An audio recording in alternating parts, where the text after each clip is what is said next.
are there on a completely different missions. Today there is this incident on the other side, on this no man's land between Syria and Israel. So somebody is trying very hard in order to try to blow this crisis up. The Filipino government has demanded their immediate release and said that taking the soldiers hostage was a gross violation of international law. Meanwhile, Israel fears that the incident will lead countries contributing peacekeepers to withdraw their troops from the Golan Heights. Israel captured much of the Golan Heights in the 1967 Middle East War and then annexed it in 1981. In December of last year, the UN warned of the presence of Syrian rebels in the demilitarized zone of Golan Heights. Hundreds of thousands of Venezuelans were out in the streets to mourn the death of their beloved leader, Hugo Chavez. It took the coffin of the former president several hours before it could reach the military academy in Caracas. Several South American leaders have arrived in the Venezuelan capital to take part in the national mourning. More in this report by CFI. In Venezuela, hundreds of thousands gathered around Hugo Chavez's coffin. A last chance to say goodbye to their leader.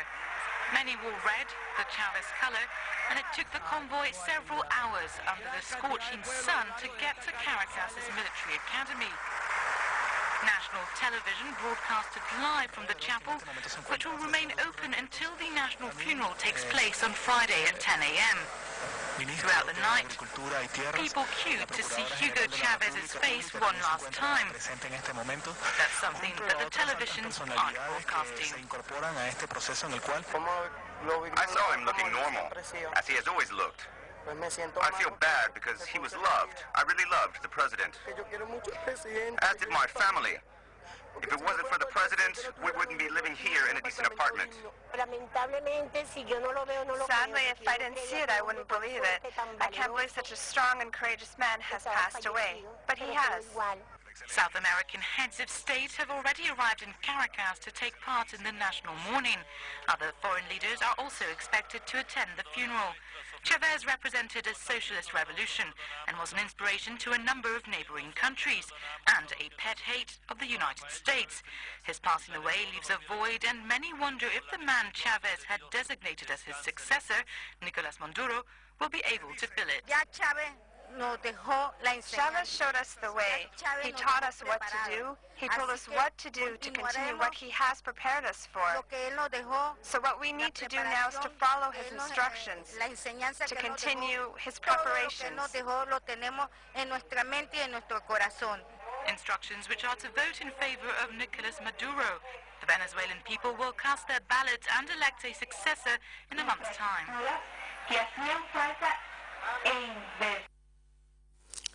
We go for another break. Sports is next. Fashion shop, just standard Chartered House, nekk ci traffic light, Caraba Avenue. Di leen indil li nga xam ne mooy latest ci fashion, rawatina pour jongoma yi. Ladies lingerie yang fa, dresses ak tops yang fa, ba tey fashion jewelry. Am nañ fa ladies shoes ak seen matching bags, am nañ fa mesh yi, am nañ wigs, ba tey am nañ coats ak blazers. Lii yëpp pour jongoma yi. Ba tey am nañ incense, maanaam cuuraay yu neex xeet lool. Ba tey am nañ fa curtains, maanaam ay rideau pour seen néegi fàttewuñ góor yi men shirts ak trousers yang fa ak yeneen fashion yu bari. KGI Fashion Shop, mbir bi yomba lool. Dama ne dem leen KGI Fashion Shop.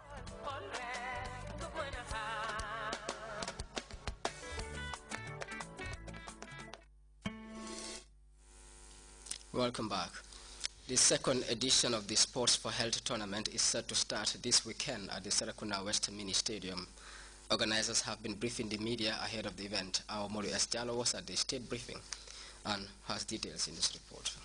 A two-day competition starting on the 10th to the 11th March aims at maintaining a balanced and healthy condition of those segments of the society who barely have the time to get involved in sports. The aim and objective of this program is try to at least engage the people, the veterans, the aged people more, so that they can come and join and then enjoy themselves within these 2 days and then have fun on sporting activities.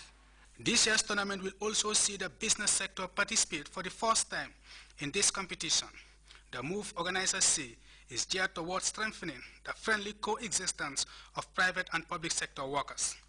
The other aspect of it is you can make friends, know each other, so that, at least within the cluster of the civil service and the politicians, legislature, judiciary, I mean, it's important to know each other so that, if we are working as you need something from somebody, it can be a very easy thing to get.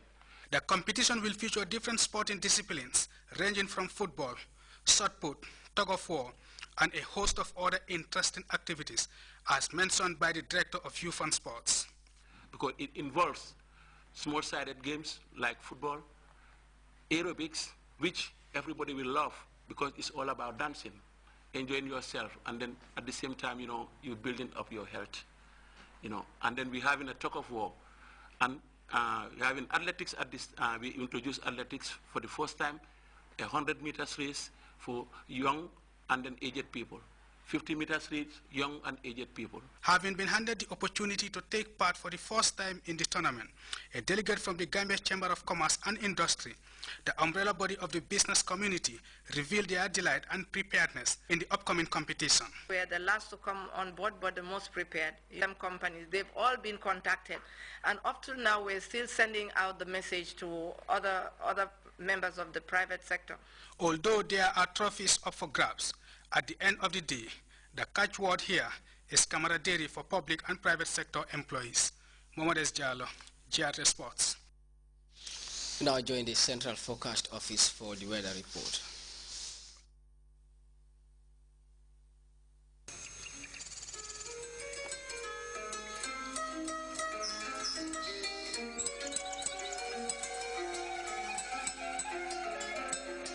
The source assures us of a continuous flow, and from there, everything follows. And for those of us who know what the River Gambia stands for, understanding its sustainability in all aspects of life is easily confirmed. The River Gambia provides nutritious delicacies as food, while it provides its wildlife a balanced ecosystem. This river, as a sanctuary, is committed to its inhabitants' needs without season. And as you travel along, all these values are replicated in one company, Elton. Just like the River Gambia, leads in its commitment to values that matter most. Elton, championing the vision for a new generation.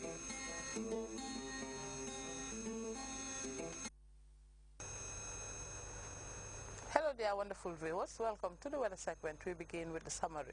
We experience a warm and sunny atmosphere across the country, and we now take a look at the satellite picture, indicating the presence of convective clouds over the central and the southern part of the continent, whilst over the Sahel and the northern part, it indicates dry and stable conditions over the area. For the forecast tonight, we'll be expecting a relatively cool, dry and occasionally breezy conditions to prevail over the entire country onwards morning, whilst the day tomorrow, we'll be expecting a warm and sunny atmosphere to prevail over the entire country. Light to moderate northerly to northeasterly breeze will dominate the flow over the entire country, which will be about 10 to 15 kilometers per hour. Morning temperatures will vary between 19 and 21 degrees Celsius, whilst afternoon temperatures will vary between 33 and 42 degrees Celsius. For those going to sea, we'll be expecting a low tide of 0.4 meters at 2:05 a.m. and also 0.2 meters at 2:16 p.m. For the high tide, we'll be expecting 1.6 meters at 8:26 a.m. and also 1.8 meters at 8:56 p.m. For the wave heights, they'll vary between 1 to 2 meters, light to moderate southeasterly swells. The sun will rise at 7:17 and will set at 19:15.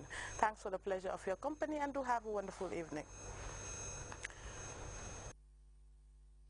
But before we take leave of you, a quick reminder of our top stories. Gambia Ports Authority's Dock Workers Union Thursday presented 155 bags of groundnut to President Jammeh through the Minister of Agriculture. The Law Faculty of the University of the Gambia has organized a consultative forum on elections and diversity management for crucial players in the Gambia's electioneering process. Suspicions of vote rigging has been mounting in Kenya following delays in the announcement of election results in a country with a bitter experience of post-election violence. And a Syrian rebel faction has taken 21 UN peacekeepers hostage, to the disappointment of the President of the UN Security Council. That's all in this edition of the news. Join us at 10.